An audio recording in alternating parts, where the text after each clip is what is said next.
أعوذ بالله من الشيطان الرجيم بسم الله الرحمن الرحيم قال ذلك بيني وبينك أيما الأجلين قضيت فلا عدوان علي والله على ما نقول وكيل۔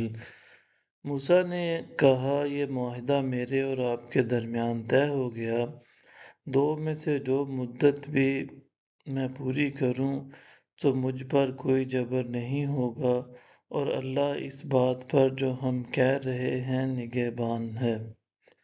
فَلَمَّا قَضَىٰ مُوسَى الْأَجَلَ وَسَارَ بِأَهْلِهِ آنَسَ مِن جَانِبِ الطُّورِ نَارًا قال لأهلهم كثوا إني آنست نارا لعلي آتيكم منها بخبر أو جذوة من النار لعلكم تصطلون۔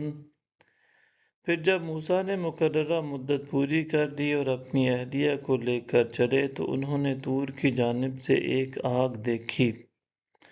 انہوں نے اپنی اہلیہ سے فرمایا تم یہیں ٹھہرو، میں نے آگ دیکھی ہے، شاید میں تمہارے لیے اس آگ سے کچھ خبر لاؤں یا آتش کی کوئی چنگاری لا دوں تاکہ تم بھی تپ اٹھو۔ فَلَمَّا أَتَاهَا نُودِيَ مِن شَاطِئِ الْوَادِ الْأَيْمَنِ فِي الْبُقْعَةِ الْمُبَارَكَةِ مِنَ الشَّجَرَةِ أَن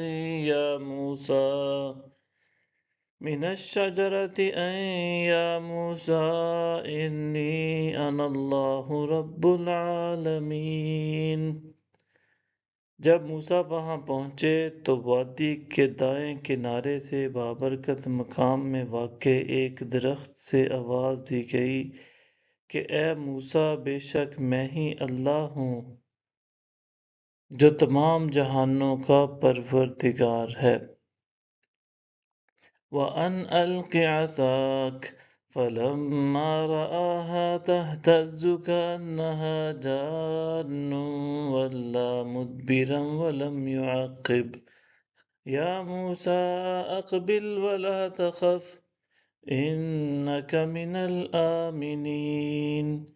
اور یہ کہ اپنی لاٹھی زمین پر ڈال دو۔ پھر جب موسیٰ نے اسے دیکھا کہ وہ تیز لہراتی تڑپتی ہوئی حرکت کر رہی ہے گویا وہ سانپ ہو تو پیٹھ پھیر کر چل پڑے اور پیچھے مڑ کر نہ دیکھا۔